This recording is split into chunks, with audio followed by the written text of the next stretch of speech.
Par contre, est-ce que tu es prêt à prendre une raclée aujourd'hui? Parce que le Cambodge, c'est sûr que ça va battre la Thaïlande. Quand je suis allé à Siem Reap, j'ai été vraiment surpris de la qualité. Mais on va dire, tu vois, par exemple, une salle de sport dernier cri, super moderne, toute neuve, ça va être... Ma première bah, maison, par exemple, elle était typique. On payait, il me semble. donc, je pense quand même qu'on peut donner le point à la Thaïlande. C'est à contre-cœur que je le donne parce que Pour avoir vécu dans les deux, je trouve quand même que la cuisine thaï est beaucoup plus.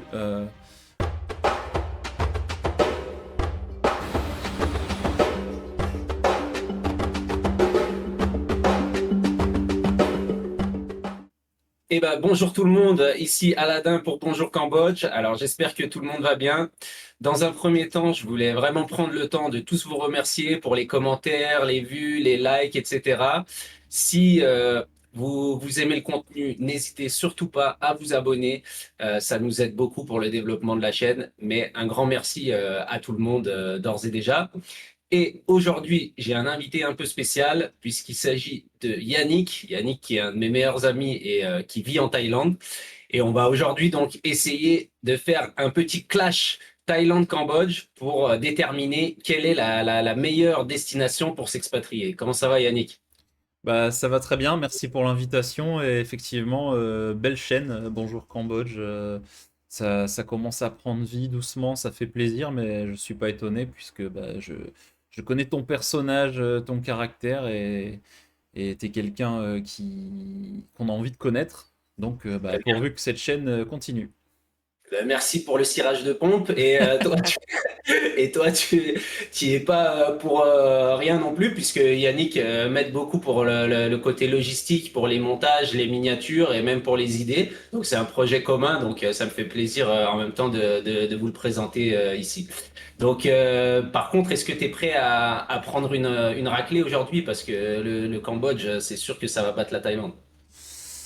Ah, je suis pas si sûr. Après, bon, c'est sûr que c'est eux qui ont frappé en premier. Non, non, on va pas commencer à partir là-dessus. Non, évidemment, ouais, je tiens à préciser que on fait ça en mode friendly. C'est surtout du coup basé sur les différences de vie de tous les jours en tant qu'expatrié. Mais ouais, je suis prêt à batailler et montrer que bah, la Thaïlande est loin devant avec 30 ans d'avance.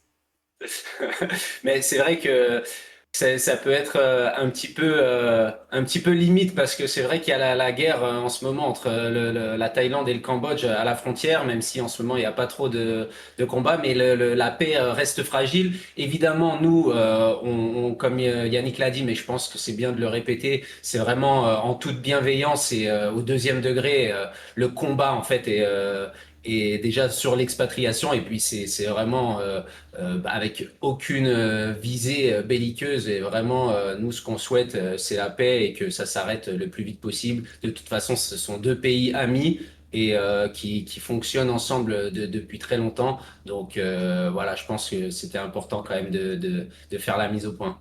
Ouais, puis surtout, on peut préciser pour nos viewers qu'en fait, moi, j'ai vécu au Cambodge aussi, quasiment 2 ans. Je suis retourné aussi chez toi il y a pas longtemps et bah, je t'avais bien dit que je trouvais le pays vraiment bien, en l'occurrence Siem Reap, qui est une ville qui s'est vraiment métamorphosée ces dernières années, où il fait maintenant très bon vivre. Mais bon, je vais arrêter parce que je vais commencer à te donner des points, sinon ça va pas le faire. Donc, bah, on vous a préparé des thèmes. On a 11 thèmes exactement. Comme ça, bah, on verra qui gagne entre la Thaïlande et le Cambodge. Il y en a 11, donc il peut pas y avoir égalité. Donc, il y aura forcément un gagnant. Et voilà, on va compter les points à la fin de chaque thème et après le débat. Donc, est-ce que tu es prêt? 0-0 balle au centre. 0-0 balle au sens. Alors, thème 1. Tu dois te déplacer. On vous a fait des mises en situation comme si vous veniez. Et puis, bah, on est parti. Alors, tu dois te déplacer. Les transports. Alors, qu'est-ce que ça dit en Thaïlande? Moi, je sais déjà ce que je vais dire là-dessus. Alors, du coup, il y a plusieurs situations, il y a plusieurs sous-thèmes dans cette thématique. Déjà, tu dois te déplacer, il y a le spot où tu arrives à l'aéroport. Ouais. On va parler pour l'instant en tant que touriste. Bon, bah là, il n'y a pas vraiment de problème en Thaïlande, si ce n'est que par rapport à ce que j'ai vu au Cambodge, il y a beaucoup moins de tuk-tuk en soi à l'aéroport. En Thaïlande, ça fonctionne beaucoup avec des systèmes soit de taxi, ouais, les taxis d'ailleurs, c'est une vraie mafia, hein, c'est un truc de fou. Mais bon, en tout cas, il y a quand même beaucoup d'offres. Il y a des taxis, des minivans, il y a aussi tout ce qui est Grab.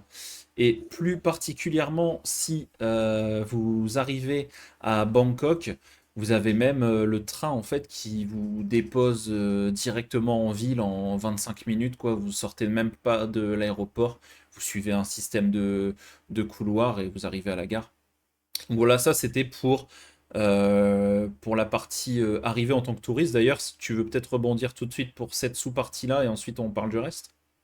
Oui, ben, en fait, moi, de mon expérience à Bangkok, justement, j'y étais une fois sans avoir installé les applications pour les tuk-tuk, donc que ça soit Grab, en Thaïlande, c'est Grab, et au Cambodge, c'est Passap. Et donc, je prenais le taxi, justement, comme ça, soit en les arrêtant. Et puis, bon, bah, je me suis vite rendu compte que les prix étaient gonflés et que je me faisais un peu mener en bateau sur les prix, quoi. Donc, je dirais quelques arnaques, entre guillemets, sur les prix des taxis, c'est-à-dire qu'ils voient des touristes, ils essayent de gonfler artificiellement les prix, quoi. Alors que lorsque on installe l'application, bon, bah là, on est sûr, au moins, il n'y a pas de problème. Et d'ailleurs, c'est ce que je recommanderais à tout le monde qui arrive, c'est prenez une puce Internet. Aujourd'hui, bon, ça coûte pas très cher. Et puis, vous installez directement les applications pour commander. Et puis voilà, ça règle pas mal de problèmes, quoi. Alors, d'ailleurs, les tuk-tuk au Cambodge, de mémoire, ils font aussi ce système de gonfler les prix. J'ai failli utiliser un terme de poker, j'ai failli dire Ouais. overbet, mais là, on est vraiment pas c'est vraiment pas le sujet. Donc ouais, les tuk-tuk font aussi ça. Et en fait, ouais, ça la clé, comme tu l'as dit. On en profite aussi pour vous glisser des conseils.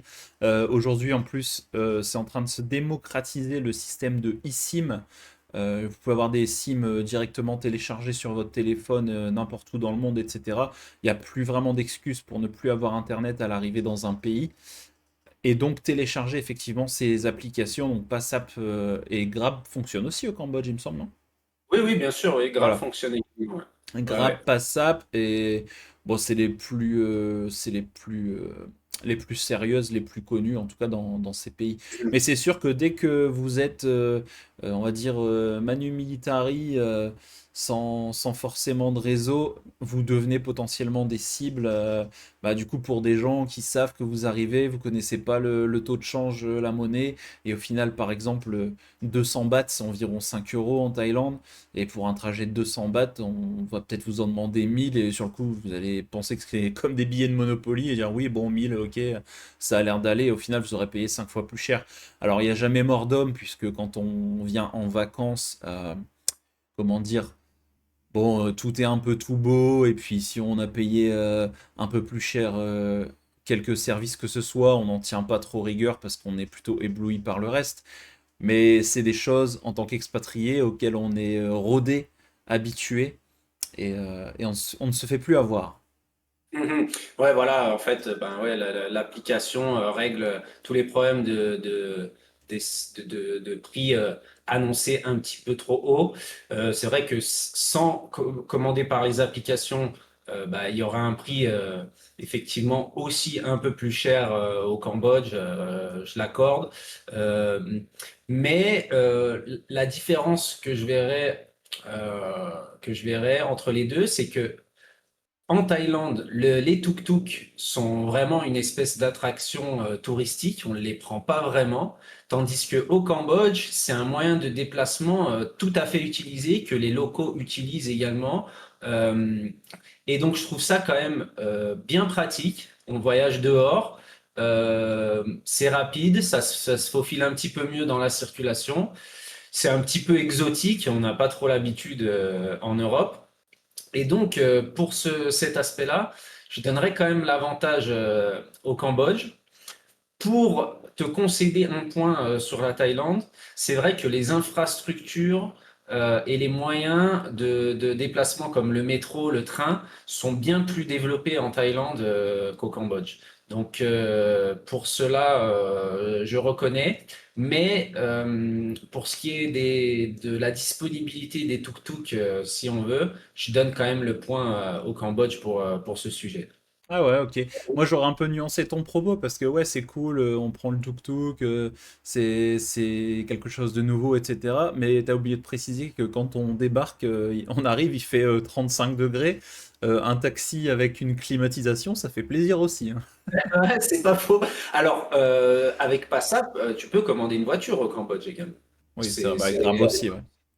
Ouais, En fait, ouais. je pense qu'on peut pas trop se départager sur la sous-catégorie arrivée à l'aéroport. Je pense que vraiment les deux ont leurs différents charmes et je pense que là il y a égalité pour l'instant. Donc on va peut-être partir sur la sous-catégorie de quand on est du coup dans une ville ou voire même bon à la campagne. Franchement, ça va être du pareil au même. Il n'y a pas tant de différence. Mais disons quand on est dans une ville quoi. C'est-à-dire toi à Siem Reap, moi par exemple à Chiang Mai.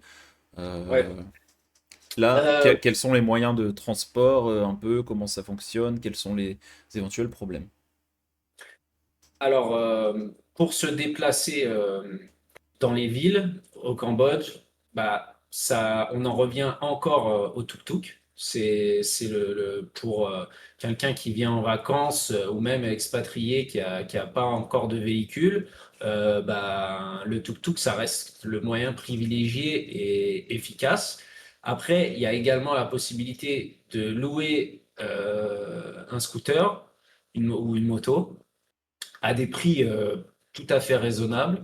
En général, on laisse une pièce d'identité en garantie. Comme ça, bah, ils sont sûrs que vous faites attention au matériel. Et quand on ramène le scooter, la moto, et ben, on nous rend tout simplement la pièce d'identité. Donc, dans la ville, j'aurais quand même encore tendance à privilégier le Cambodge, enfin à donner le point au Cambodge, parce que bah, pour ma part, en fait, je trouve que les déplacements sont un petit peu plus aisés, quoi. Ok, aisé, mais ouais, je comprends pas encore une fois, j'ai du mal à départager les destinations. Dans les deux pays, on peut louer des scooters, dans les deux pays, on peut se déplacer.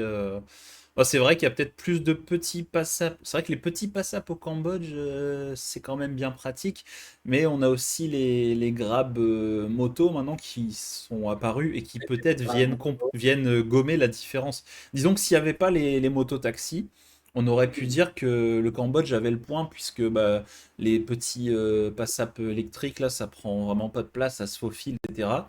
Euh, le système de Grab avec véhicule, bah, on l'a tous les deux. Et ensuite, bah, il y a la possibilité de louer un scooter, évidemment, ça se fait et au Cambodge et en Thaïlande. D'ailleurs, pendant que tu donnais cette petite astuce, j'ai pensé à un petit conseil si nos viewers viennent en voyage en Asie. Vous allez effectivement laisser souvent une pièce d'identité ou une copie pour louer votre scooter. N'oubliez pas de prendre une vidéo du scooter, des éventuelles rayures, coups, etc. Parce que vous pouvez tomber de temps en temps sur une agence un peu malhonnête qui va vous accuser d'avoir fait telle griffe sur le truc et qui va du coup vous sanctionner à coup de bah, pas d'amende, mais de un prix à Demander payer, à quoi. Une réparation, voilà, une réparation tout simplement. Donc voilà, ça, c'est un petit conseil de bien filmer, prendre des photos un peu sous tous les angles de la moto qu'on vous donne, du scooter. Et n'oubliez pas que les agences, elles sont pas responsables si vous n'avez pas de permis international, je sais pas quoi, et que vous faites arrêter par la police. Bah, c'est pas l'agence qui est responsable, hein, vous allez vous prendre une amende si vous faites arrêter et que vous n'avez pas vos papiers. Je sais que ça, et là, je pense que c'est à peu près dans autant au Cambodge qu'en Thaïlande, c'est un sacré business pour la police d'arrêter les touristes et de mettre Alors, des amendes, quoi. alors sincèrement, au Cambodge, c'est pas quelque chose qui arrive beaucoup, hein. en tout cas dans les grandes villes, tu te fais pas, les touristes, ils se font pas arrêter par la police pour mettre des amendes un peu bidons. Pas du tout, quoi. C'est pas bidon, hein, Donc, c'est non-port du casque, pas de drive license, c'est des vrais motifs, mais c'est vrai qu'on a l'impression, des fois, ils se mettent dans les spots stratégiques. Donc, petite parenthèse, du coup, on va accorder le point au Cambodge pour cette partie, parce que c'est vrai que, par exemple, à Chiang Mai, bah, ils se mettent au pied de la montagne Doi Suthep, là où tous les touristes vont aller voir les temples, et bah, c'est comme s'ils pêchaient à l'épuisette, quoi. Les mecs, ils se gavent, et en plus, des fois, t'essayes de t'arranger avec eux, tu veux pas payer 500 et avoir le papier, donc tu dis vas-y, je paye 300, je m'en vais. Le mec te dit ok, mais en fait, 2 kilomètres plus loin, tu te refais arrêter. Et là, du coup, bah, tu dis ah non, c'est bon, j'ai déjà payé avant. Et il te demande quoi? Le papier. Donc, bon, c'est un peu. un peu un attrape-nigo. Ok, bah alors, bah, tout ce qui est permis jusqu'aux 125 centimètres cubes, de toute façon, au Cambodge, il n'y en a pas besoin. Ouais, bon, du coup, le Cambodge récupère le point, hein, c'est sûr. Voilà, ouais. Et bon, non-port du casque, ça peut arriver aussi de te faire arrêter pour ça, et ça va être 5 dollars l'amende. Ouais, alors, il y a une loi qui vient de passer en Thaïlande. Ça passe effectivement ça passe de 15 euros à 50 quasiment, pour parler en euros, quoi. Bon, euro-dollar, disons que c'est à peu près la même chose. Donc, mais je Ok, sais pas à quel point c'est appliqué. ok. Bon, en tout cas, le Cambodge a gagné. Un Sur le point pour le Cambodge, ce sera point notifié. pour Gryffondor. Euh, on passe au deuxième thème? Bah oui, parce que je pense qu'on n'a rien oublié dans le déplacement, hein. Si, Allez, bah, j'aurais pu préciser quand même. Je sais pas, ça je pense pas qu'il l'est au Cambodge. Je me souviens pas en avoir vu. Il y a quand même un système de voitures de différentes couleurs. Là, on appelle, je sais plus comment ça s'appelle en taille, mais en gros, il y a des espèces de red cars. C'est des espèces de pick-up et à l'arrière, c'est aménagé avec bah, une espèce de petit toit et deux bancs. Et là, pour le coup, c'est vrai que pour 50 centimes, 20 bahts, donc 50 centimes d'euros, vous pouvez vous déplacer où vous voulez dans la ville. Et là, du coup, vous risquez absolument rien. Donc ça remonte un peu le niveau, mais franchement, pour l'avoir vécu plusieurs fois, pour l'histoire de la police, je vais quand même laisser le point au Cambodge à ce niveau-là. allez, il est bon joueur, il est bon joueur. Ok, alors bah vas-y, on peut passer au deuxième thème, alors qui est tu as besoin de te loger, évidemment, il faut bien dormir. Donc, alors on va juger sur disponibilité des logements, variété et prix, je dirais. On peut aussi traiter les deux façons, c'est-à-dire en tant que vacancier ou en tant qu'expatrié. Ouais, ouais, ouais. Alors, bah, en tant que vacancier, j'aurais quand même encore tendance à privilégier le Cambodge parce que les prix sont quand même très très raisonnables. Grosse variété d'hôtels, de guest house, de maisons d'hôtes, de bed and breakfast, d'auberges, tout ce que tu veux, euh, à des prix quand même qui défient la concurrence. Vous avez toute la gamme aussi on va dire, dortoir en auberge de jeunesse jusqu'à hôtel 5 étoiles très luxueux. Donc, pour les vacances, surtout Siem Reap, qui est quand même une ville très touristique où beaucoup de personnes viennent visiter les temples d'Angkor. Donc, pour cela, j'aurais quand même tendance à accorder encore le point au Cambodge, en tout cas pour la sous-catégorie de vacances. Ok, ouais, bah, je peux pas trop être d'accord à moins que tu me donnes vraiment des prix qui soient complètement euh, abusément bas, quoi, je sais pas, mais pareil, en Thaïlande, guest house, les espèces de. Pour les backpackers, souvent il y a des espèces de dortoirs et tout, c'est pareil, ça peut vraiment coûter moins de 5 euros la nuit des fois. Ok. Euh, les Ouais. hôtels, il y en a tire-larigot, donc j'ai du mal à Pour le côté privilégier un touriste, pays ou l'autre. allez, pour le côté touriste, c'est vrai que je m'étais un petit peu enflammé, j'étais peut-être un petit peu de mauvaise foi. C'est vrai que la Thaïlande est au moins au même niveau, quoi. C'est vrai que c'est également un pays touristique. Il y a certains endroits, bah, c'est encore même bien, encore, on va le dire, bien plus touristique que le Cambodge, c'est beaucoup plus connu en fait, le pays, la destination. Donc c'est, ils ont l'habitude de recevoir beaucoup de touristes, même si justement en ce moment il y a une petite baisse à cause de la guerre, bah, que ce soit de la guerre entre la Thaïlande et le Cambodge et également de la guerre au Moyen-Orient. Mais effectivement, on va dire que les deux pays sont sur un pied d'égalité pour ce qui est disponibilité et prix, ouais, Puis clairement. bon, ouais, c'est vrai que c'est pas une catégorie, donc ça vaudra pas de points là ce que je vais dire, mais je repense que au final au Cambodge, à moins que je me trompe, il n'y a pas tant d'îles que ça, à part les deux îles de Koh Rong. Alors Ouais, il y en a que moins. en Thaïlande, il y a les deux côtés de la, je sais plus comment elle s'appelle, la mer Andaman, C'est la je sais pas. Noire. C'est la mer Noire, voilà, c'est exactement, c'est la mer Noire. Bon, en vrai, il y a le côté Phuket, Krabi, etc. Et après, il y a l'autre côté où il y a tout ce qui est Pattaya. Et en fait, des îles dans tout le golfe de Thaïlande, il y en a tellement. Il y a un Ouais, ouais, choix ouais. de fou, quoi. Mais bon, c'était pas une catégorie. Mais il y a plus de choix, il y a plus de disponibilité, effectivement, en termes de variété de destinations, on va dire. La Thaïlande, c'est sûr qu'il y en a plus. Après, les îles cambodgiennes elles sont quand même aussi très jolies. Pas grand-chose en termes de paysages à envier aux îles thaïlandaises, sincèrement. Bon, peut-être un peu plus d'infrastructures dans les îles thaïlandaises, comme Koh Samui, par exemple. Mais le côté un petit peu plus sauvage pour Korong et Korong Samloem au Cambodge. Donc voilà pour le côté touriste. Maintenant, pour le côté, on a besoin d'un appartement à l'année, quoi, pour quelqu'un qui vient s'installer. Alors là, j'imagine que c'est variable, bien sûr, dans le pays, dans la Thaïlande. Je dirais que Chiang Mai, je pense, ça reste quand même moins cher que Bangkok, par exemple, C'est sûr. et, et d'autres villes où également, ça, enfin, ce sera toujours moins cher que Bangkok, la capitale. Même phénomène au Cambodge où c'est partout moins cher que Phnom Penh. Euh, encore que, mais est-ce que tu pourrais nous donner une fourchette de prix, on va dire, pour un appartement avec Ouais, toutes les qualités?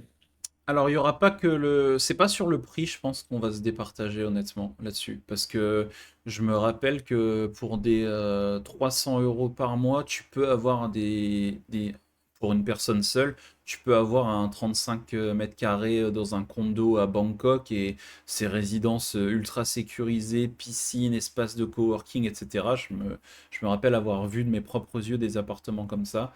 Et Chiang Mai, c'est pareil, beaucoup de disponibilité. On peut aussi évidemment louer des maisons. Là, par contre, j'imagine que ça va être un peu plus cher à Bangkok. Ça, pour le coup, je connais pas. Mais à Chiang Mai, j'ai déjà loué des maisons plusieurs fois pour des prix standards, quoi. Ma première Bah, maison, par exemple, elle était typique. On payait, il me semble, 370 euros par mois, alors qu'on avait 150 mètres carrés, trois chambres, trois salles de bain. ah Euh, ouais, Juste que c'était ah un ouais. petit peu à l'ancienne au niveau des murs, etc. Donc bref, je pense que les prix, on est à peu près sur du kiff-kiff et je dirais presque en termes de service aussi, parce que je sais qu'ils font aussi des très belles résidences au Cambodge, il y a quand même souvent la piscine, etc. Mhm. Euh, Maintenant, il y a quand même beaucoup plus d'infrastructures en Thaïlande, donc je pense qu'il y aura quand même plus de choix. Mais là où on peut essayer d'aller chercher les petites bêtes, peut-être, c'est sur l'accessibilité. C'est-à-dire, est-ce que c'est galère au niveau des cautions, etc. Est-ce qu'il y a d'éventuels entourloupes à éviter Alors, pas à ma connaissance en tout cas au Cambodge. En général, la règle ici, c'est un mois de loyer en caution, alors qu'il me semble qu'en Thaïlande, c'est 2 mois. C'est variable, mais j'ai parfois vu 2 mois, ouais. Mhm. Tandis que Cambodge, en tout cas Siem Reap, c'est un mois de loyer de caution et qui est remboursable quand tu finis ton contrat, quoi. Le bail qui dure en général 6 mois ou un an, quand il se termine, la caution vous est rendue. Alors, ça peut arriver que dans certains cas, la caution soit gardée par le propriétaire, mais ça serait un propriétaire un petit peu véreux, un petit peu malhonnête. Et en tout cas, pour ma part, ça m'est jamais arrivé, quoi. À chaque fois, j'ai bien eu la caution qui a été restituée. Et un autre point, du coup, c'est quand on veut acheter, que ce Mhm. soit maison, terrain, appartement, au Cambodge, comment ça se passe? Alors, au Cambodge, c'est vrai que c'est pas facile du tout de devenir propriétaire pour un étranger, d'un terrain en tout cas, puisque théoriquement, il y a seulement les citoyens cambodgiens qui peuvent posséder le terrain. Donc, il y a des espèces de montages où c'est au nom d'un Cambodgien et par le fait, on signe un espèce de contrat auprès d'un avocat qui fait en sorte que c'est bien précisé que tu peux pas vendre sans l'accord de la personne étrangère qui a acheté le terrain. Mais pour posséder la terre, eh ben, effectivement, il faut être citoyen.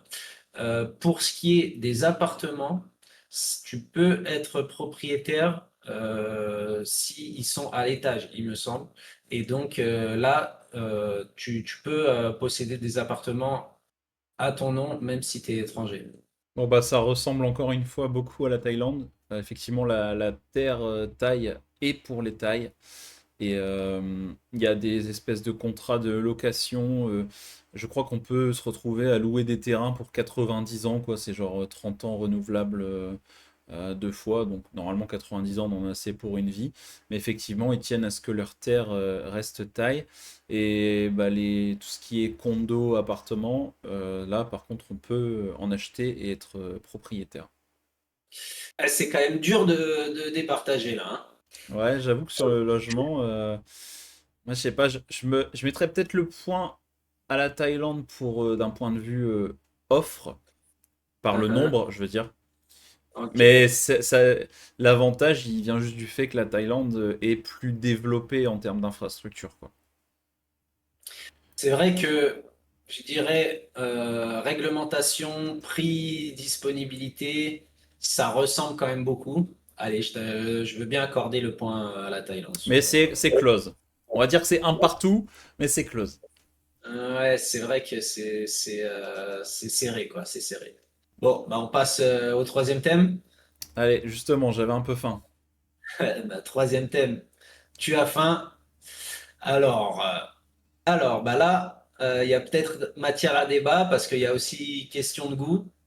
Je sais que, alors, on peut, on va dire, faire nourriture locale et nourriture occidentale.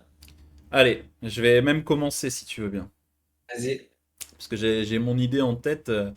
Pour avoir vécu dans les deux, je trouve quand même que la cuisine thaï est beaucoup plus riche en termes de variété et Ok. de plats typiques, etc. Alors qu'au Cambodge, j'ai eu l'impression il y a que fish amok, beef lok lak et je sais plus quoi. Ouais. La street food de mon expérience, c'est pareil au Cambodge. Bah, tu vois d'ailleurs à Siem Reap, près de la rivière, etc., là, les petits restos. Ça cassait pas trois pattes à un canard, alors que bah, la street food en Thaïlande, il y a vraiment toujours des petits marchés, des tas de stands. Et j'ai jamais été malade et point de vue gustatif, c'est vraiment incroyable. Donc pour la nourriture locale, pour moi, c'est un no contest, vraiment. Hmm. Ouais. Je pense que je veux bien t'accorder le point pour cet aspect. C'est vrai que là, je pense que c'est peut-être un petit peu plus raffiné en Thaïlande, même si quand même ça ressemble beaucoup les deux. Et, et les cuisines, elles sont quand même assez proches. Donc en termes de nourriture locale, ok ok pour l'avantage à la Thaïlande, ok. Et ce qui est de nourriture occidentale, déjà disponibilité, prix et qualité. Qu'est-ce que t'en penses pour la Thaïlande? Alors, ça va dépendre où on est. Évidemment. Je sais qu'on peut souvent comparer Chiang Mai à Siem Reap en disant que Chiang Mai c'est un grand Siem Reap. En fait, pour moi, Chiang Mai est vraiment à Bangkok ce que Siem Reap est à Phnom Penh. C'est ma vision des choses. Il y a de tout pour les restaurants de western food, comme on dit. On peut avoir envie de manger italien, français, etc. Dans les grandes villes, vraiment, on trouve absolument de tout et à tous les prix. Il va y avoir des restos avec des cartes, des menus à rallonge où vraiment ils vont faire de tout avec une qualité ok. Tout comme on va pouvoir se faire un très bon français réputé. Mais pour le coup, je pense que si on n'est pas à Bangkok, c'est quand même compliqué d'avoir des très très bons français, j'imagine. Chiang Mai, il y en a un ou deux. Et j'ai cru comprendre qu'à Siem Reap, il y avait plus d'offres à ce niveau-là, mais je les ai pas expérimentés, donc je te laisse Il y a quand même directement. beaucoup de restaurants français à Siem Reap en tout cas, et à Phnom Penh également. Il y a quand même une influence française hein, au Cambodge qui est non négligeable. Les liens entre les deux pays sont encore un peu présents du fait du passé colonial et de l'Indochine, quoi. Euh, pour ce qui est de nourriture aussi occidentale, pour ce qui est hamburger, pizza, euh, tout ça c'est présent. Euh, mais en fait, je pense que c'est également présent en Thaïlande. Donc, je pense que même si, bon, j'imagine en Thaïlande, c'est le même principe, hein, c'est le même phénomène, c'est que la nourriture occidentale, c'est une gamme de prix au-dessus de la nourriture locale, même si ça reste pas cher, on est d'accord. Ouais, ouais, carrément. Mais il y a des fois où ça revient beaucoup plus cher d'aller faire ses courses soi-même que de manger dehors, entre guillemets, parce que certains produits importés, pour le coup, sont vraiment chers. Ouais, ouais. Donc, donc, je pense quand même qu'on peut donner le point à la Thaïlande. C'est à contre-cœur que je le donne parce que la nourriture ici me convient tout à fait. Il y a tout ce qu'il faut. Si on a, on va dire, le mal du pays, on peut trouver n'importe quelle nourriture, que ça soit française ou occidentale. Les produits, pareil, il y a quasiment tout qui est disponible. Euh, mais on va dire que la Thaïlande est peut-être allez, un petit niveau au-dessus. Par Donc contre, je veux je te concède quelque chose, c'est que entre Chiang Mai et Siem Reap, même si j'adore la boulangerie, l'Opéra, je fais la petite pub en passant de Chiang Mai, quand je suis allé à Siem Reap, j'ai été vraiment surpris de la qualité des boulangeries, que ce soit le Paris Bakery et il y en avait une autre, je crois, où je suis allé, où je crois ouais, qu'il y en a trois, c'est genre une chaîne, je sais plus, tu sais mieux que moi. Eric Kaiser. Eric Kaiser. Ouais, voilà. Si on avait fait une catégorie boulangerie, pour le coup, Siem Reap gagnait haut la main, je pense. Mhm. Possible, possible. Et le Ce- Paris Bakery, vraiment, moi je trouvais ça incroyable. J'avais envie d'y aller tous les jours quand j'étais à Siem Reap. la petite pub pour eux, ils seront contents. Ok, donc point pour la Thaïlande. Ensuite, donc on passe au quatrième thème. Allez. C'est tu veux vivre en sécurité. Allez. Tu veux vivre en sécurité? Alors là, vous allez me dire logique, élémentaire. Mhm. Donc bon, on va déjà donner on va dire en général, les deux pays c'est très sécuritaire. Il n'y a pas vraiment de problème de délinquance pour être dehors et vivre en sécurité. Je dirais que on est bien, on est très bien même dans les deux pays, quoi. Déjà, c'est le point de départ. Ouais, alors il y a effectivement ce phénomène de pas avoir de petite délinquance. C'est en termes de criminalité, on va dire, ça va être un peu du tout ou rien, quoi. Quand il va y avoir un truc, ça va tout de suite aller très loin. Si jamais c'est paru dans les médias, c'est que c'est allé très loin. Mais effectivement, c'est pas trop la culture de tout ce qui va être vol à l'arraché, vol tout court, cambriolage, etc. Beaucoup moins au moins en France, de mon impression. Et il Ouais. y a aussi une raison à ça, au-delà du fait que ce soit une culture très souvent bouddhiste et que ce soit pas dans leurs valeurs euh, de base, parce qu'il y a il y a des exceptions, il y a eu des différents faits divers qui ont été assez surprenants de la part d'activités bizarres dans certains temples. Mais bon, si je passe ça, il faut noter que en fait, la Thaïlande et le Cambodge, c'est vraiment pas des pays où vous avez envie de finir en garde à vue ou en prison. Je vous le Ouais. confirme, vous n'avez pas envie de faire 3 mois, vous n'avez pas envie de faire un mois, même une semaine, vous n'avez pas envie. Parce que c'est du coup, je sais pas si le Cambodge c'est pareil, tu pourras le dire ce que tu en sais, mais en Thaïlande c'est vraiment du 40 personnes dans une cellule de 40 mètres carrés avec un toilette et pas de lit et pas de clim, quoi, évidemment. Ouais. Alors, j'y suis jamais allé et je prévois pas y aller. C'est pas dans mes plans. Mais effectivement, de ce que j'en sais, les conditions, ça ressemble quand même pas mal à ce que tu viens de décrire. Donc, c'est pas un bon projet, on va dire. Euh, mais, euh, mais quand même, je dois quand même le préciser, c'est que euh, il y a quelques petites exceptions où à Phnom Penh, ça peut arriver quand même parfois. Il y a quelques vols à l'arraché de téléphone. Ça, c'est quelque chose qui peut arriver. Personnellement, j'ai jamais été témoin de ça, mais c'est arrivé à des personnes que je connais assez proches où en fait tu marches dans la rue avec ton téléphone et il y a quelqu'un qui passe en scooter et qui te l'arrache et le temps que tu te retournes, il est déjà loin, quoi. Donc ça, c'est quand même une réalité, même si c'est pas trop, enfin je veux dire. Ça reste sporadique, quoi. Ouais, c'est pas exagéré, mais ça existe, on doit quand même le mentionner. Il y avait eu, J'avais entendu parler aussi à un moment, il y avait quelques,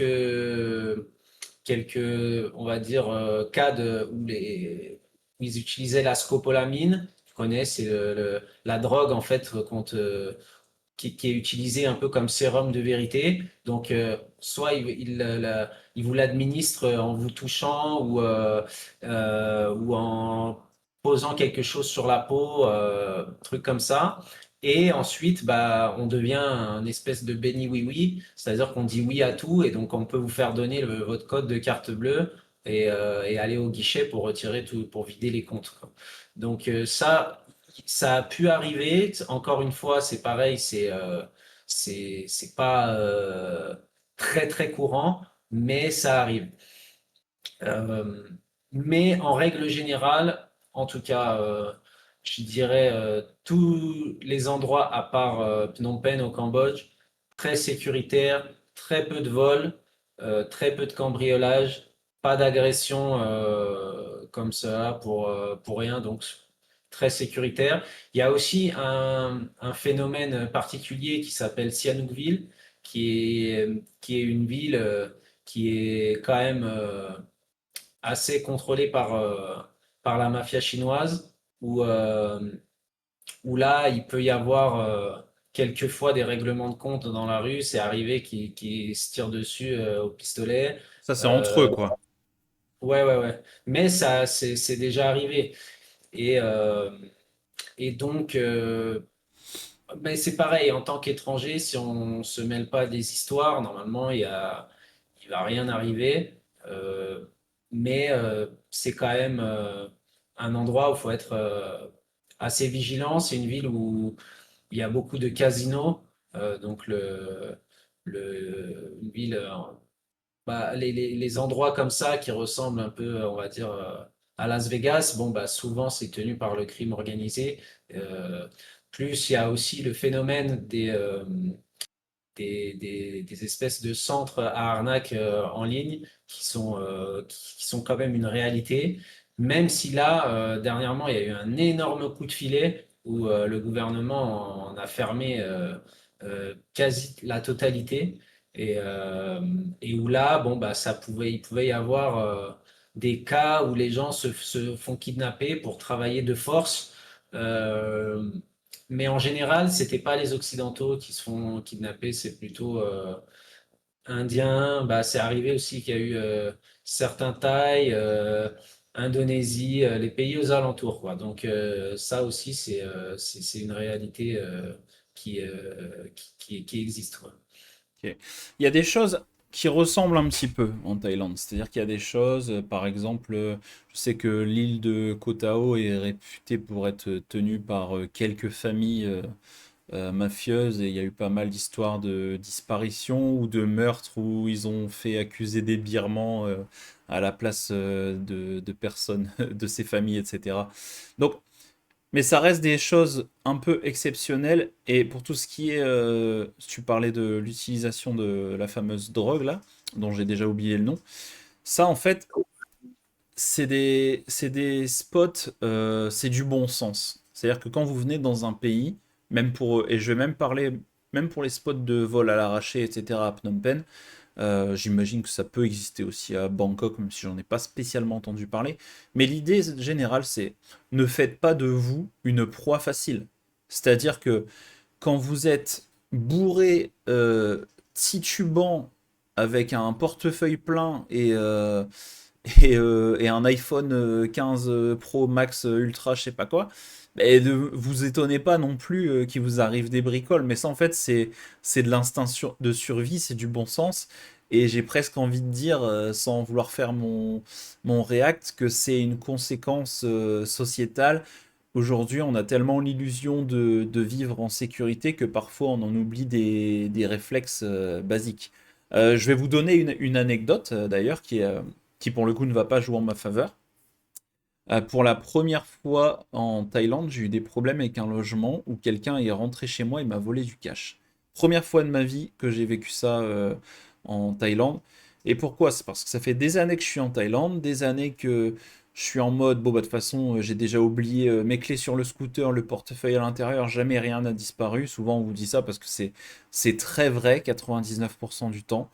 Et là, j'ai emménagé dans une nouvelle maison et j'ai, comme une fleur, j'ai laissé la baie vitrée non verrouillée un soir en allant me coucher avec le portefeuille sur la table. Et bah, le lendemain, le cash avait disparu. Le portefeuille était toujours là, les papiers aussi, mais le cash avait disparu. Donc, ces petites choses-là, ça peut arriver, mais la conclusion de ça, c'est plutôt de garder du bon sens, en fait. N'allez pas dans des ruelles sombres en étant complètement bourré. N'acceptez pas de verre que vous n'avez pas choisi où il y a potentiellement quelque chose dedans. Pour les femmes, bah, soyez deux fois plus vigilantes parce que évidemment vous vous exposez à d'autres sortes de crimes. Donc voilà, tout ça en fait c'est un peu du bon sens et c'est presque maintenant que effectivement le les centres de scam et tout ont pris un gros coup de massue sur la tête. euh, c'est presque du kiff-kiff, hein. C'est presque du un partout là entre la Thaïlande et le Cambodge. Mhm. Qu'est-ce qu'on fait? On laisse égalité? On va Ouais, dire en gros, très bonne sécurité qu'on soit en vacances ou qu'on habite ici. C'est vraiment en règle générale tout à fait sécuritaire, malgré les petites exceptions qu'on a pu mentionner. Mais allez, égalité sur celui-là. ouais, on peut clairement se mettre un point chacun et du coup ça fera 3-2. 3-2 pour la Thaïlande pour l'instant. Et je tiens à préciser que tout ce qu'on vient de dire, faut pas que ça vous fasse peur. On a parlé vraiment d'exception. La plupart des gens qui viennent ici en vacances ont beaucoup moins de chances d'avoir des problèmes que de se balader à Marseille, hein, à mon avis, hein.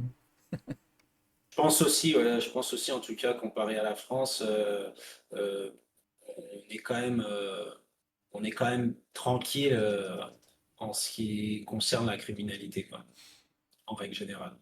Allez, et ben thème suivant du coup. Mais là, la Thaïlande prend un peu les devants, quoi. Falloir vite se rattraper, quoi. Mais là, le thème qui vient après, c'est, ouais, tu veux faire du sport. Bon bah là, il va falloir que tu réussisses à me convaincre parce que en termes d'infrastructure, la Thaïlande c'est quand même énorme en termes de sport, hein. Enfin, il y a Mhm. vraiment tout ce qu'il faut partout dans toutes les villes, que ce soit badminton, billard, ping-pong, football. Je sais que pour le coup, les deux pays aiment le foot. Je sais pas, je sais pas quelle sous-catégorie tu peux trouver pour essayer de repasser devant là. Accessibilité des salles de sport, peut-être? Salle de gym? Tu payes combien toi la salle? Bah, la salle de sport à Siem Reap, c'est 1 dollar la séance. 1 dollar. Ouais, c'est ok, c'est un peu moins cher. Ok. Ouais. Après, il y en a qui sont un peu plus chers que ça, mais on va dire, tu vois, par exemple, une salle de sport dernier cri, super moderne, toute neuve, ça va être 49 $ par mois. Ah, seulement. Ok, j'aurais pensé plus. Ouais, ouais. Euh, Là, pour les trucs mensuels, ça a l'air de se ressembler à peu près. Accessibilité, bon, bah, ouais, enfin, globalement, c'est ça, hein, c'est assez accessible. Et Euh, pas besoin d'abonnement aussi. Bah, C'est-à-dire tu que, peux faire à la séance ou tu peux prendre des abonnements, il n'y a pas de...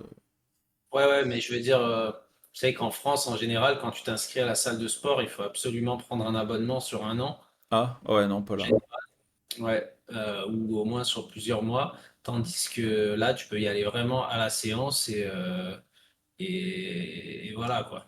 Donc, mais là encore, je pense que je pense qu'il va y avoir égalité parce que il y en a pas un qui peut se démarquer de l'autre pour ce qui est, on va dire, sport de tous les jours, quoi, sport pour tout le monde. Course à On pied, parle pétanque...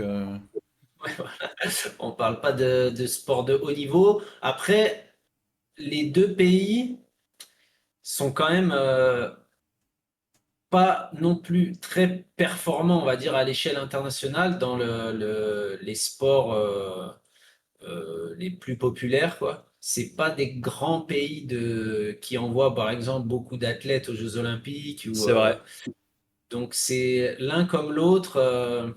Il n'y a pas une tradition enfin, très, très sportive. Les deux sports nationaux, c'est quand même la boxe thaï en Thaïlande et le Kun Khmer au Cambodge, donc sport de combat. Euh, Alors, et c'est je plus saurais ça pas qui. dire si c'est le sport national, en fait, la boxe. Le sport de combat national, oui. Par contre, je sais qu'il y a des sports, les Thaïs sont très très bons à la pétanque, il me semble qu'ils sont juste derrière les Français. Et c'est un sport qui est très très populaire. Et il y en a un autre qui s'appelle le sepak takraw. Là, c'est une espèce de volleyball, mais avec une petite balle en osier où ils font souvent des, ça se joue au pied, donc ils font souvent des figures acrobatiques et tout. C'est aussi un sport très connu. Je sais qu'ils aiment bien le volley. Je connais pas le. Tu sais, moi, je ne suis jamais les championnats, tu vois, que ça va être du volleyball et tout. Je pense que les tailles sont pas mauvais. Ça, le badminton, mais j'ai aucune idée des classements. Je sais pas qui est premier. Peut-être que toi, tu t'y connais un peu plus que moi là-dedans. Alors, bah, je suis pas non plus les résultats du Ok. badminton et du foot et du volley avec les pieds là, pour être honnête. Mais, euh, mais en tout cas, dans les sports olympiques, on va dire, le Cambodge et la Thaïlande, ils se font pas souvent remarquer, quoi. En tout cas, le Cambodge, c'est 0 médaille dans l'histoire des Jeux Olympiques. L'équipe de foot, elle est, euh, elle est pas spécialement performante. Ils sont loin, ils se sont jamais qualifiés pour une compétition internationale. Il faut dire aussi que le pays sort d'une guerre civile, enfin sort. Il y a, il y a eu, comme beaucoup le savent, l'épisode des Khmers rouges entre 1975 et 1979, et ensuite la guerre qui s'est poursuivie jusqu'au début des années 90. Et donc le pays a été complètement meurtri. Il y a eu, on estime qu'il y a eu environ un tiers de la population qui a été tuée. Et donc le pays est reparti, on va dire, de zéro et doit se redévelopper à partir d'un énorme coup d'arrêt. Donc, on va dire que le sport, c'était pas forcément la priorité numéro un, mais donc là, on parle en tout cas on va dire des compétitions sportives, mais ça sort un petit peu du sujet puisque nous, on parlait de vraiment s'entraîner, se garder en forme pour quand on vient en vacances ou quand on est installé.